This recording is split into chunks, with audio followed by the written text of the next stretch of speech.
Bumagsak sa 20% o may halagang 15 pesos and 36 centavos ang presyo ng kada kilo ng farm gate ng dry palay mula sa dating 19 pesos and 18 centavos per kilo nitong Nobyembre.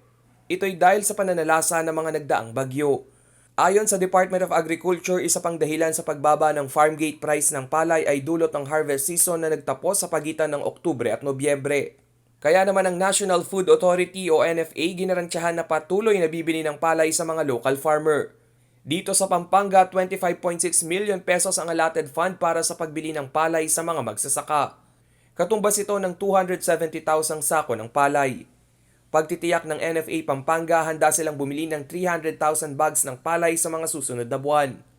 Hinikayat din nila ang mga local farmer na makipag-ugnayan sa kanilang tanggapan para sa mga ibebentang palay. Isang Pampanga sa may mataas na ani ng palay sa buong gitnang Luzon. Sa katunayan nitong ikalawang quarter ng 2020, higit 93,000 metric tons ang naging ani sa lalawigan. Rainiel Pawid, CLTV News.